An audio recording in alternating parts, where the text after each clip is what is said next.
ఇప్పుడు మీరు ఎటువంటి ఆలోచన లేకుండా దాన్ని తీసుకుని మేము శక్తిలో కలుపుతాం. పార్వతీపురం మన్యం జిల్లా కొమరాడ మండలం కస్తూర్ గ్రామంలో అనారోగ్యంతో బాధపడుతున్న సురేష్ ను కుటుంబ సభ్యులు డోలీ మోతతో 4 కిలోమీటర్లు మోసుకెళ్లి అక్కడి నుంచి ఆటో అనంతరం బోలెరో వాహనం నెల్లిమర్ల నిమ్స్ ఆసుపత్రికి తరలించారు. గ్రామానికి రహదారి నిర్మిస్తామని పనులు ప్రారంభించి మధ్యలోనే నిలిపివేయడంపై సిపిఎం మండల కన్వీనర్ కొల్లి సాంబమూర్తి ఆగ్రహం వ్యక్తం చేశారు. గిరిజన గ్రామాలకు వెంటనే రోడ్లు నిర్మించి డోలీ మోతలకు స్వస్తి పలకాలని ప్రభుత్వాన్ని డిమాండ్ చేశారు. ప్రాంతం నుండి వచ్చిన యథార్థ సంఘటన గురించి వివరించడం జరుగుతుంది.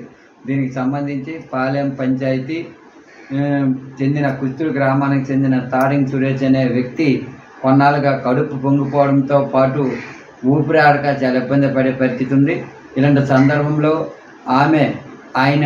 ఆయన యొక్క భర్త అయిన భారతమ్మ మరియు ఇద్దరు తమ్ముళ్ళు హరీష్ అలాగే రాజేష్ ఇద్దరు కలిపి తప్ప పూర్తి రహదారి లేకపోవడం వల్ల వాహనం వెళ్ళలేని పరిస్థితులు ఈరోజు 4 కిలోమీటర్ల వరకు కిందకి మోసుకొని వచ్చారు.